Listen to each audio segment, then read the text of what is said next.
Guys, welcome back to another episode of the Ike MMA podcast or the Ike MMA show, whichever you prefer. I'm enjoyed in studio with mixed martial artist Jordan Allen, or should I call you Jordan Coco Allen? Uh, Either or. Your nickname, I mean, I know I asked you about it before, but how did you guess it? As in, where does it stem from? As in, where did you pick it up from? Was it something you did before in the past, or how is it down to how you fight, your fighting style? Well, it started when I was a bit younger. I weren't exactly like a disciplined person. I was quite naughty off the rails, and someone just said Coco the clown. And it just stuck one day, and everyone just Wow. started calling me Coco pretty much. Okay. All right. Um, your upcoming fight against Lewis Wood at FCC MMA 35. What do you make of your opponent? How do you see the fight going? As in, basically, what is your game plan? To be honest, through the amateurs, I'm not really too bothered about a game plan. To be honest, I'm just happy to fight anyone and just get all the experience. I've seen he's more of a striker. I like to consider myself more of a striker. So I'm going to try to keep this one on the feet. I'm just going to see what happens and just get all the experience, all the cage time, and just keep enjoying the journey every step, good or bad. The first time I'm speaking to you properly, without any technical issues, can you give like a brief backstory and history about yourself and how you came about getting involved in combat sports and in particular mixed martial arts? Well, I think about 2017, 2018. My granddad had Parkinson's. He got diagnosed a few years before. Around the same time, I was being naughty, not listening at school, out with the wrong crowd. You can imagine the things I was getting up to, just not in a good way. And then one of my family friends, who's actually one of my sponsors now, funnily enough, how it comes full circle, he says, "Why don't you come to my gym, do a charity fight? They've got one on in a few weeks. It's for Parkinson's as well. The gym owner's mum's got Parkinson's too." So I thought, great, perfect. Signed up, did it. It were actually no headshots because I'd only just turned 18 and the lad I was fighting was 17. So because of like around the same age and everything else, it were no headshots. They didn't want to sanction it.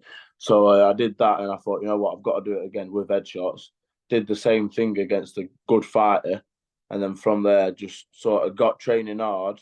We're looking to do a 4-man tournament for a belt, and literally 2 weeks out from the fight, COVID came, and it just shut everything off. So I'd not really got any proper cage experience apart from charity fights. No disrespect to them, they are still Mhm. fights. But I'd not really got that amateur feel. I'd not really got that, the proper feel. It was still a joyful experience with family. So I was a bit disappointed, but I just thought, you know what? Through COVID, my stepdad at the same time, this funny story, at the same time as COVID started and my fight got cancelled, he just started kickboxing at the Combat Academy. It's a big nationwide gym run by Mick Crossland, a good British kickboxing champion back in the day. And he had all the equipment, and we just both sort of looked at each other, not working, stuck in the house, couldn't do anything. Like, shall we train? And he was like, yeah. Then we just trained 6 hours a day for a year straight and just Mm, battered each other, did pads, and just, yeah. to be honest, just hammered it really hard. And then Wayne from Fourth Dimension, I'd sparred there a few times. He actually messaged me and says, "We've seen you training hard, like at home. Like, do you want to come down and train with us?"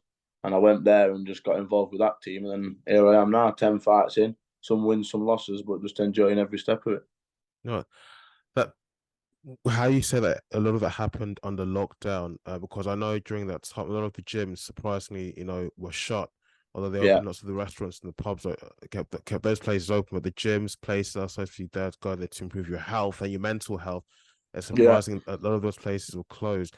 um the When you got involved in mixed martial arts, I mean, going on the pads and just training, going step by step, were there any concerns for just your safety and overall health? Any concerns that in a fight you could be severely injured, maybe taking a severe kick or punch or hit to the head? To be honest, is my nonna. She's still not a massive fan of it. Obviously, with my granddad as well, with the Parkinson's being it a brain disease, it's a bit. I can Mm, understand why she'd be concerned, but anyone close to me knows that I'm just a live wire. Like, I'm just a crazy guy. Like, if I weren't fighting, I'd be running. If I weren't running, and if I'd never found mixed martial arts, I'd probably just still be a little toe rag, good for nothing. I had a great upbringing from my family, and I just decided to mess it up myself and just take drugs, mess school around. got kicked out of school, just fighting with my stepdad, like horror, like literally fist fights because I just was just disrespectful little child, stealing, just absolute scum of the earth. Then I found mixed martial arts, and I can honestly say, if I were never to step in a cage again for any reason, it's made me the man I am today, and it's changed my life for the better. And I'm really thankful to the sport as a whole because I really Yeah. am one of them people. If I weren't fighting, I don't know where I'd be, but it wouldn't be good. You were you really that bad back then when you were a lot Yeah, younger? really, mate. Honestly, like to be honest, like there were times where I'd just lost my head into going in like psychotic episodes from taking too many drugs, and I'd be like trying to jump out my window, fighting with my stepdad, losing multiple jobs through drugs, stealing money every time, every opportunity I had. It were at the point where my family were going to be like, right, you're going to have to go soon. We've put up with this for a long time. You're getting older now. Like we don't know whether you're going to be in prison, hospital, or dead within the next few years. And the sport has changed my life and the family's life in the house because now me and my stepdad, we're like best friends. We're training all the time. He's still kickboxing. He's been in my corner for every single one of my fights. Along with Teddy Stringer, he's really my right hand man. So we've got Teddy and Luigi, and we've got them two alongside the journey. And to be honest, it really has. It's just gave me a light into what I was doing when I was younger and I thought was the right thing to do. When your perspective changes, you can just become a completely different person. I'm glad that it took you out of that place and put you into a much better place. And what I've seen, definitely there's still a lot of good things coming your way with this sport. But moving on, for yourself, say for example, the upcoming fights at FCC, for you yourself, just as an individual, unique fighter, how would you go about? Would your fight camp be, as in nutrition wise, training? And in fact, because the fight's not too far away, how is that going at the moment? To be honest, it's going absolutely fine. No problems at all. I've just been sparring today, good hard sparring rounds at fourth dimension. As far as the nutrition and stuff goes, like we train hard twice a day, 5 days a week, every day. And we just do a single session here and there on a weekend and stuff. But really, we're training to be ready for fights all the time. So, like, as much as this fight's been booked for quite a while, for me, it really makes no difference because I'm ready at any point. It could be this weekend, it could have been last weekend, and I'd still be ready because it's a consistent training rate routine and it's a constant diet plan. When I'm in season, like now, this is fight season up till Christmas, I'll always be ready. Weight will be nice, I'll be sharp, I'll be still keeping on my fitness and that's it. You just have a bit of time off now and again where you don't do your sprints and you don't really stick to diet as much. Like you have a week holiday or whatever. You still train you during that week holiday. Like me personally, like I went to Jamaica for 2 weeks a few years ago. I'd never even had a fight, and I was still in the gym every other day. I went to Italy last year, and I was training every other day. Like it's part of who I am. So like I'm always ready to do it because it's what I want to do. It's not like I've got to start camp now. Sorry, I can't come drinking, guys. Oh, it's like, right, I'm ready. Let's go. It's not, it's Yes, never a yeah. problem. So the nutrition, I just eat clean anyway. My stepdad's a chef. I'm a qualified chef as well. So to Mm. be honest, I can make some nice, healthy food and just be happy to keep training. So making weight for this fight coming up in particular, that's no problem. You're already at within the range, the required range Yeah, for the fight. I'm bang on where I need to be for this fight. To be honest, I've never actually made 70 before. I made 74 last time. This is my first fight at 70 at lightweight, so it'll be my lightweight debut. But Mhm. I just take it in my stride. It's just another day in the office. I'm gonna keep dieting now until the fight. Day before the weigh-ins, I'll have my hot baths. I'll get in the towels. Nice. it's just a routine now of suffering, and then Mhm. after that, I'm ready to get in there and scrap. Excellent. No, good, good. Um, with what you've achieved so far in the sport and what the fights you've gone on your belt, the wins, what advice would you give to any other fighter coming onto the fight scene, not just mixed martial arts, but combat sports as a whole, whether it's judo, BJJ, boxing, kickboxing, bare knuckle fighting? What advice would you give them? Do's and don'ts, basically. The number one thing I'll tell anyone, and I continue to tell myself, is activity is key. I've won, I've lost, I've took losses back to back, but you have to keep going. That's the main thing I'll tell anybody. And don't be scared to take that debut. If you ask your coach, I want to fight, and he says, yeah, I feel like you're ready to fight now. You're fit. You're cracking pads hard, or you're grappling hard, or whatever it is that you're doing. If your coach says you're ready, have faith in your coach, and I feel like that ultimately is number one for me. And the don't try and half-arse it. Don't be one of these that's training Monday to Friday hard. Then Saturday, Sunday comes, they're in pub, they're getting a bag out, they're going to meet girls, they're not sleeping. Monday comes back round, they want to be athlete again, and the training shit, the Mm. life's shit, everything's shit. Like, if you want this, you've got to want it. It's a dangerous sport. And if you're not prepared to put your life on the line and do it properly, then don't do it at all. Just train, hit pads, and enjoy your life. Because there's a middle ground where you can have your fun, but you can't be mixing two worlds together too intensely. As a fighter, you might tell me to kind of mind my own business when I ask you this. Um, with the sort of past that you have you ever found yourself in a situation whereby someone might be getting your nerves and they might be insulting you or just really pushing a button saying if you're in a public place, a pub, shopping center, something like that? Have you ever felt maybe you have to use the sorts of fighting skills that you have to maybe teach them a lesson? Maybe have you ever felt the need to do that? To be honest, mate, like I say, I'm naturally quite a crazy person anyway. And before fighting, I'd just be loud mouthing crazy. And now I'm not too bothered. Like, I've still got it in me. Like, if someone pushes the wrong buttons or says that, I was bullied quite a lot at school. So if someone says the wrong things to me, like, I'll start arguing. Like, fighting is the last thing I want to do. Is irresponsible in the street, and I'll always walk away. But at the end of the day, like, there's confrontations in life you can't avoid. Like, a car crashed outside my house. Crazy story. A car crashed outside my house once. I was playing on Xbox with my friends. Like, we've come downstairs to shout and gone outside, and a drunk driver's like gone up our road so fast, smashed into a bus stop. We've gone out. I've engaged with him. My stepdad's engaged with him. We're all talking. We've started arguing. He started getting irate, and he's actually lunged at me. I've took a back step just to like clear some space, see what's happening in the split second you've got. My mum's got in the middle of us, and my stepdad's jumped on the guy's back with a rear naked choke with hooks in. He's got the choke position, and he's just holding him there, and he's talking to him. He says, "Mate, calm down, calm down." He's calmed the whole thing down.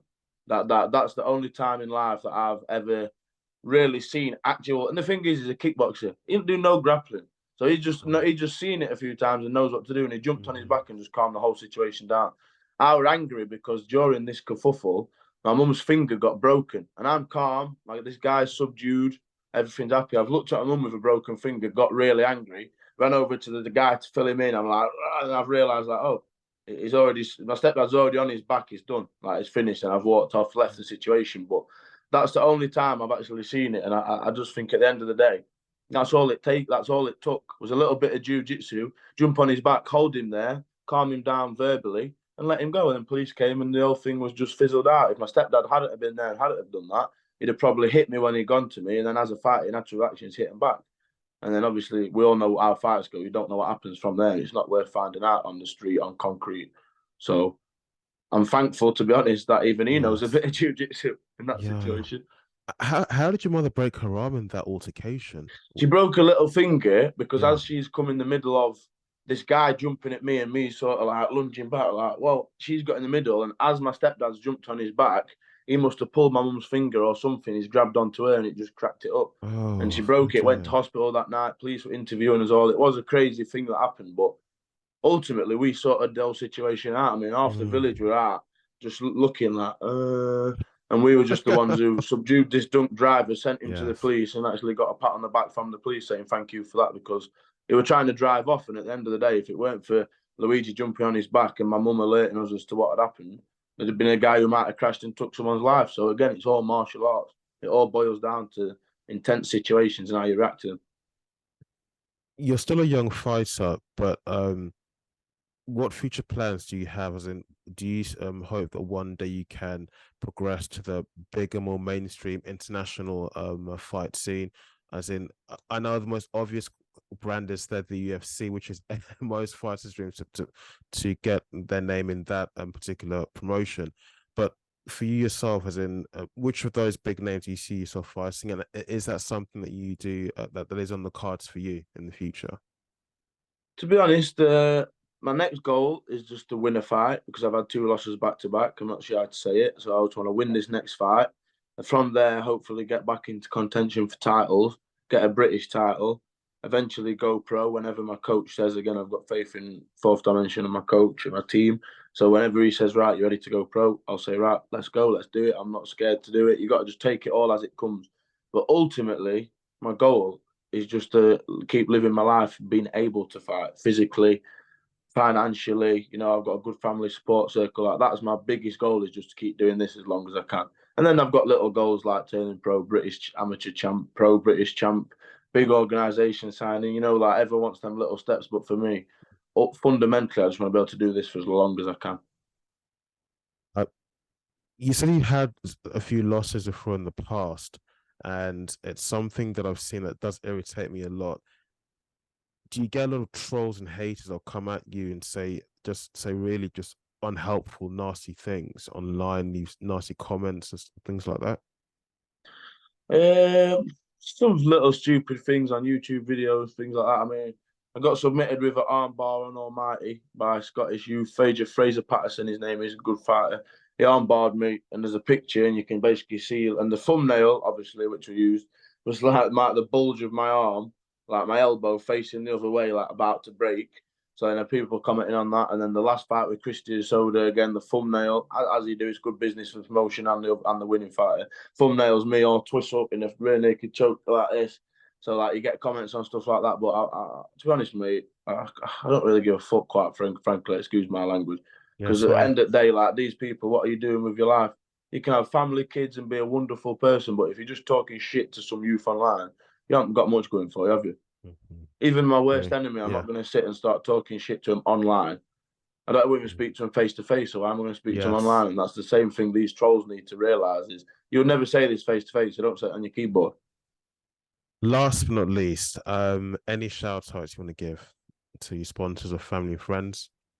I want to shout out Fourth Dimension MMA, Squad Jiu Jitsu, all of my sponsors, Mortgage First, PJM, Natalie from Mortgage First, let me remember these, Seafood Cave and Grill, Baslo Il Lupo, Paul Lewis from Mortgage First, all my family, all my friends. Russell Wall from Walls Coal and Skip Hire, that's another big sponsor of mine. Seafood Cave and Grill, Baslo Il Lupo, I think I've covered them all there, yeah. So that's really everything. And everyone supporting. And also, lastly, you, my friend, for having me on the show. I really appreciate it. Thank you for coming on. No problem. Please send me a list of all those guys that you mentioned. I will tag them in both on the Instagram post and on the YouTube post and on the audio platform post as well, just to make sure they'll get a mention. And just remind us, please, about your next fight, FCC MMA. Okay, next fight is 9th of September on FCC in the Liverpool Olympia at 70 kilo lightweight against Lewis Wood. I believe his record's 5-1. If I'm wrong, I do excuse. Sorry, Lewis. I'm not quite clued up, but I believe that's his record, and he's a good fighter. And I'm sure that is going to be a crazy scrap, as always. That's what I want. Mad fight. So let's bring it for the fans. I look forward to it. Guys, thank you for listening. Thank you for watching. Don't forget you can catch the podcast not just on YouTube, but on Spotify, Apple iTunes, and on Google Podcasts. Jordan, thank you so much for coming on. Thank you. Take care. Thank you very much, friend. Take care. See ya.